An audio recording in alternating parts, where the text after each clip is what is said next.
सौम्या बहुत ही सुंदर और समझदार लड़की में पहले ही उसकी माँ का देहांत हो गया, जिस कारण बिरजू ने दूसरी शादी कर ली। उसने कविता को अपनी पत्नी बना लिया। कविता आए दिन सौम्या के साथ बुरा व्यवहार करती थी, उसे मारती थी, पीटती थी और कई बार खाना भी नहीं देती थी। एक दिन सौम्या पोछा लगा रही होती है, जिस कारण गीला फर्श होने के कारण कविता धड़ाम से गिर पड़ती है और गिरने के बाद सौम्या से कहती है, हाय मोरी कमरिया टूट गई। अरे कहाँ गई ओ करम जली, ऐसे पोछा लगाता है कोई। इतनी बड़ी ठंड हो गई है लेकिन काम करना इसको अभी तक नहीं आया, कहाँ गई। जैसे ही सौम्या वहाँ पहुँचती कविता उसे जोरदार थप्पड़ मारती है। नालायक कहीं की, अभी तक तुझे काम करना नहीं आया, ससुराल में क्या मेरी नाक कटाएगी। मुझे सब पता है, मैं तेरी सौतेली माँ हूँ, इसीलिए तू ऐसा करती है ना, सब पता है मुझे। नहीं नहीं माँ, मैं तो तुम्हें अपनी माँ ही मानती हूँ, पर तुम मुझे अपनी बेटी नहीं मानती हो। तुम तो प्रिया को ही बेटी मानती हो ना, और तुम्हारी तो प्रिया ही सगी बेटी है ना। सौम्या की ये बात सुनते ही कविता उसका जोर से हाथ पकड़ती है और कहती है, खबरदार, जो तेरी हिम्मत हुई मेरी बेटी से अपनी तुलना करेगी।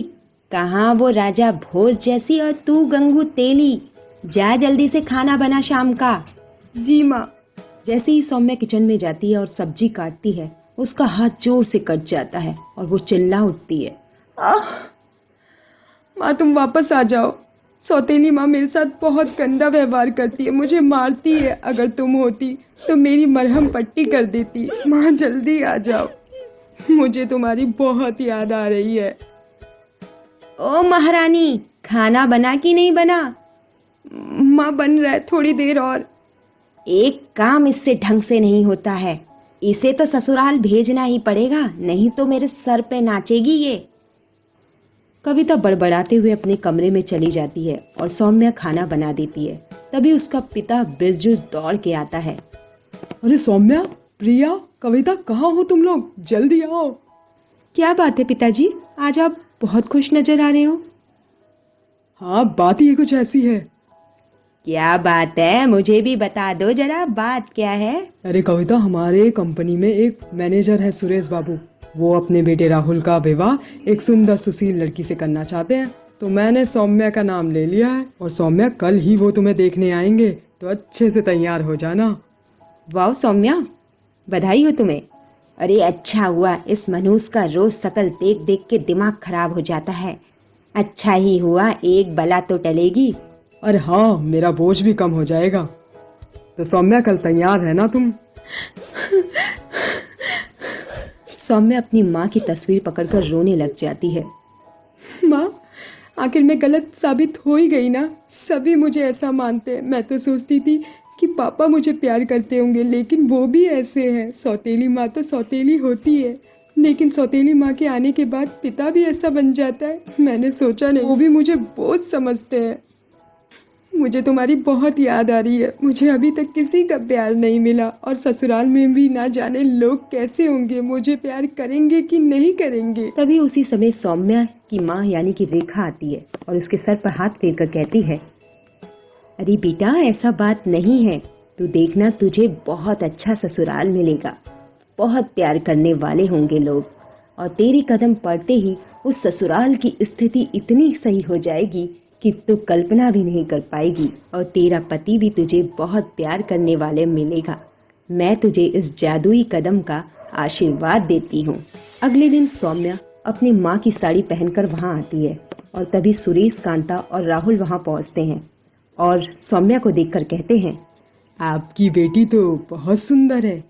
अरे हाँ, मेरी बहू तो बहुत सुंदर है, इसके चेहरे से तो सादगी झलकती है। जल्दी से चटमंगनी और पट ब्याह कर लेते हैं।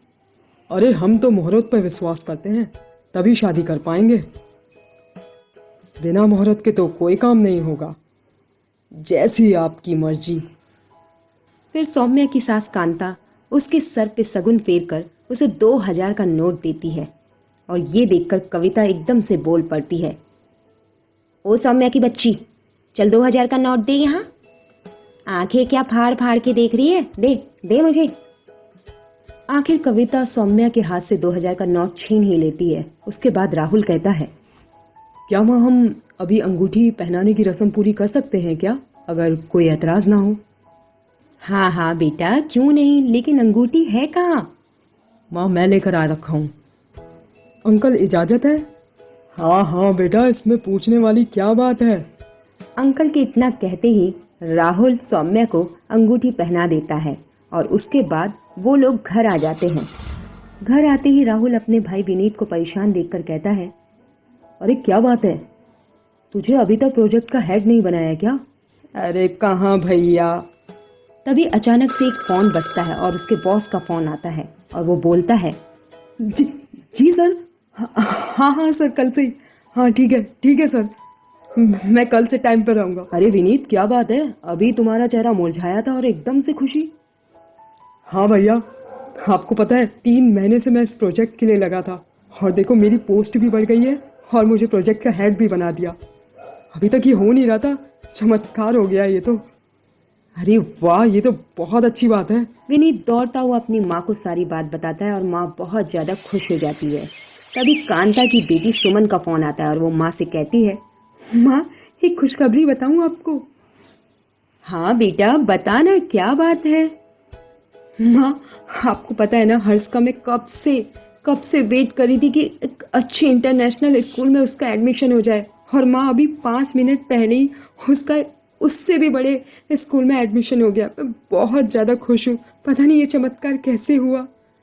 अरे वाह बेटा, ये तो बहुत अच्छी बात है। कांता अपनी बहू वैशाली के साथ काम कर रही होती है, तभी डाकिया आता है और उसको एक लेटर थमाता है, जिसे देखकर वो झूम उठती है। Oh my God, how is it possible? माँ आपको एक खुशखबरी बतानी है, जल्दी आओ। अरे क्या बात है? माँ आपको पता है ना, मैंने डॉक्टरी का एग्जाम दिया था, अभी उसका रिजल्ट आ गया, मैं डॉक्टर बन गई हूँ। मुझे तो यकीन ही नहीं हो रहा है, मैं सोचती थी मैं नहीं पास होंगी, लेकिन चमत्कार हो गया माँ, अब से आपकी बहू डॉक्टर वैशाली शर्मा बन गई है। अरे वाह, ये बात तो बहुत अच्छी है। जब से सौम्या बहू के कदम पड़े हैं ना, तब से चमत्कार ही हो गया है। अब बस जल्दी से शादी हो जाए तो खुशियों की पोटली आ जाएगी यहाँ पर। हाँ माँ जी, देवर जी की जल्दी से आप शादी कर दो। बस बेटा, तेरे पापा का भी इलाज हो जाता तो सब कुछ अच्छा हो जाता। बड़ी परेशान हूँ, उनका इलाज कहीं हो ही नहीं रहा। माँ आप बिल्कुल चिंता मत करो, मैं बड़े से बड़े डॉक्टर को दिखाऊंगी, देख लेना वो बिल्कुल सही हो जाएंगे। और कुछ दिन बीतने के बाद ही राहुल और सौम्या की शादी धूमधाम से होती है और कांता उसका स्वागत करती है। बेटा सौम्या, अभी तक वैशाली ने सारे घर को संभाला था, अब तुम आ गई हो तो तुम देवरानी जेठानी मिलकर सारे घर को संभालना। माँ जी, मैं आपकी बातों पर खरी उतरूंगी।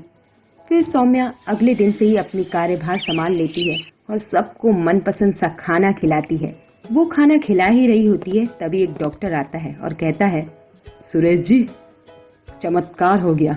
मैंने अपनी जिंदगी में ऐसा चमत्कार कभी नहीं देखा, बस सुना है, लेकिन यहाँ तो हो ही गया। कि क्या बात है डॉक्टर, कोई घबराने वाली बात तो नहीं? हाँ डॉक्टर, बताओ तो सही। नहीं, अरे खुशखबरी की बात है। आपकी जो मेडिकल कंडीशन है उसमें मुझे एक डॉक्टर मिल गया है जो आपका इलाज करने को तैयार है और सर्जरी से आप बिल्कुल ठीक हो जाओगे। ये सब मेरी सौम्या बहू के आने से हुआ है। जब से उसके कदम इस घर में पड़े हैं, चमत्कार ही हो रहा है। वैशाली, विनीत और राहुल और अब उसके पापा, सब कुछ इसके आने से बदल सा गया है। बेटा तू तो हमारे लिए लक्ष्मी साबित हुई है।